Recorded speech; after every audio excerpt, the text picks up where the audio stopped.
Hi every one, നമ്മളിന്ന് പറയാൻ പോകുന്നത് കഴിഞ്ഞ ക്ലാസ്സിൻ്റെ കണ്ടിന്യൂ ചെയ്യുകയാണ്. സോ ഇന്ത്യൻ പീനൽ കോഡിലെ offences affecting public health, safety, convenience, decency and morals. ആദ്യമായിട്ട് ചാനൽ കാണുന്നവരാണെങ്കിൽ ഒന്ന് സബ്സ്ക്രൈബ് ചെയ്യണം. നോഷ്യസ് ഫുഡ് ഓർ ഡ്രിങ്ക്, അതായത് ഹാനികരമായ ഫുഡോ അല്ലെങ്കിൽ പാനീയമോ. 272 പറഞ്ഞ adulteration of food or drink intended for sale, വിൽപ്പന ചെയ്യാൻ പോകുന്ന ഭക്ഷണത്തിലോ പാനീയത്തിലോ മായം കലർത്തുന്നതിനെ കുറിച്ചാണ് 272 പറയുന്നത്. പണിഷ്മെൻറ്റ് വരുന്നത് 6 months അതുപോലെ തന്നെ 1000 rupees ഓഫ് ഇംപ്രിസൺമെൻറ്റ് അല്ലെങ്കിൽ ബോത്ത്. നെക്സ്റ്റ് 273 ആണ് sale of നോഷ്യസ് food or drink, അതായത് ഹാനികരമായ ഭക്ഷണമോ പാനീയമോ വിൽക്കുക. 273 പറയുന്നത് ആരെങ്കിലും ആകട്ടെ അയാൾ ഓഫർ ചെയ്യുക അല്ലെങ്കിൽ വിൽപ്പന ചെയ്യുക അല്ലെങ്കിൽ എന്താണ് ഭക്ഷണം എക്സ്പോസ് ചെയ്ത് വെക്കുക.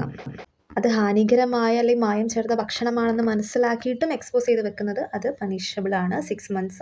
അതുപോലെ തന്നെ ഫൈൻ എന്ന് വെച്ചാൽ 1000 rupees ഓ വിത്ത് ബോത്ത്. ഇനി 274 എന്ന് വെച്ചാൽ അഡൾട്രേഷൻ ഓഫ് ഡ്രഗ് ആണ്, അതായത് മരുന്നുകൾ അതിൽ എന്താണ് മായം കലർത്തുക. അതും അല്ലെങ്കിൽ മെഡിക്കൽ പ്രിപ്പറേഷനുള്ള കാര്യങ്ങളിലൊക്കെ മായം കലർത്തുക, ആ മരുന്നിൻ്റെ കാര്യക്ഷമത കുറയ്ക്കുക.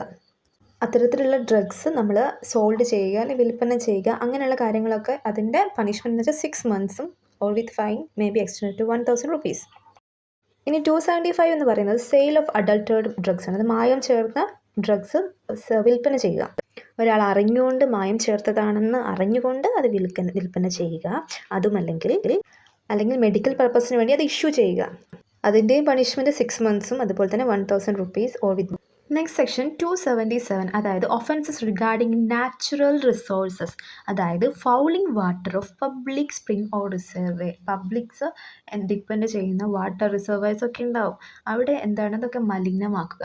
ഫോർ എക്സാമ്പിൾ മലിനജലം എന്നൊക്കെ പറയുമല്ലോ. ഇവിടെ 2 keywords ആണ് പറയുന്നത്. Voluntarily corrupts or fouls the water of any public spring or reservoir. ഇവിടെ പബ്ലിക് സ്പ്രിംഗ് ആയിരിക്കണം, അതിന് പ്രൈവറ്റ് ആവരുത്. പണിഷ്മെൻറ്റ് 3 months അതുപോലെ തന്നെ 500 rupees ഓർ വിത്ത് ബോത്ത് ആണ്. Next 278 making atmosphere noxious to health. നമ്മൾ സ്ഥിരമായിട്ട് കണ്ടുവരുന്ന ഒരു പ്രതിഭാസമാണ്, അല്ല എല്ലാവരും ചെയ്യുന്നൊരു പ്രവൃത്തിയാണ്. ഈ പ്ലാസ്റ്റിക് തുടങ്ങിയ വസ്തുക്കളൊക്കെ കത്തിക്കും, അപ്പോൾ അതൊക്കെ ഈ സെക്ഷനിൽ വിടുന്നതാണ്. സോ ഇതിൻ്റെ പണിഷ്മെൻറ്റ് എന്ന് വെച്ചാൽ 500 rupees ആണ്. അടുത്ത ഇമ്പോർട്ടൻ്റ് ആയ കാര്യമാണ് റാഷ് ഡ്രൈവിങ്. സെക്ഷൻ 279 പറയുന്നത് ആരെങ്കിലും ഡ്രൈവ് ചെയ്യുക, ഒരു വെഹിക്കിൾ ഡ്രൈവ് ചെയ്യുക അല്ലെങ്കിൽ റൈഡ് ചെയ്യുക ഒരു പബ്ലിക് വേയിലൂടെ, അതെങ്ങനെ നെഗ്ലീജൻ്റ് ആയിരിക്കണം, നെഗ്ലീജൻ്റ് മാനർ. അവിടെ ഒരു ഹ്യൂമൻ ലൈഫിന് എന്താ പറയുക ഭീഷണിയായ രീതിയിൽ അല്ലെങ്കിൽ ഇഞ്ചുറി വരുന്ന രീതിയിൽ, ഒരു ഹേർട്ട് ചെയ്യുന്ന രീതിയിൽ. സോ അത് പണിഷബിൾ ആണ് 6 months വിത്ത് ഫൈൻ 1000 rupees. എക്സാമ്പിൾ പറയുകയാണെങ്കിൽ ഒരാൾ ബൈക്ക് ഓടിക്കുകയാണ്, അയാൾ കുറേ പബ്ലിക് വേയിലൂടെയാണ് സ്പീഡിൽ ഓടിക്കുന്നത്. പബ്ലിക് വേയിലൂടെ ആളുകൾ കുറേ നടന്നു പോകുന്നുണ്ട്, അവർക്ക് എന്തെങ്കിലും അപകടം പറ്റുമെന്ന് അറിഞ്ഞിട്ടും അയാൾ സ്പീഡിൽ ഓടിക്കുന്നതിനെയാണ് റാഷ് ഡ്രൈവിംഗ് എന്ന് പറയുക.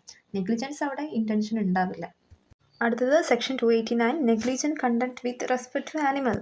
ഇപ്പോൾ ആരെങ്കിലും ഒരു ഡേഞ്ചർ ആയിട്ടുള്ളൊരു ആനിമലിനെ വീട്ടിൽ വളർത്തുന്നുണ്ടെങ്കിൽ അയാൾ അതിൻ്റെ പ്രിക്കോഷൻസ് എടുത്തിരിക്കണം. ഹ്യൂമൻ ലൈഫിന് ഒരു ഡേഞ്ചർ വരുത്തുമെന്ന് തോന്നുന്ന ഒരു ആനിമലിനെ വീട്ടിൽ വളർത്തുകയാണെങ്കിൽ അയാൾ നെഗ്ലിജൻ്റ്ലി അങ്ങനത്തെ ഓർഡേഴ്സ് അല്ലെങ്കിൽ പ്രിക്കോഷൻസ് ഒക്കെ ഒമിറ്റ് ചെയ്യുകയാണെങ്കിൽ ഇത് പണിഷബിൾ ആണ് 6 months അതുപോലെ തന്നെ 1000 rupees ഫൈനും ഉണ്ടാകും. സോ ഇത്രയും പറഞ്ഞിട്ട് നമുക്ക് ഇന്നത്തെ ക്ലാസ് വൈൻഡപ്പ് ചെയ്യാം. നെക്സ്റ്റ് ക്ലാസ്സിൽ നമുക്ക് ഒബ്സീനിറ്റി എന്താണെന്ന് ഡിസ്കസ് ചെയ്യാം. So by.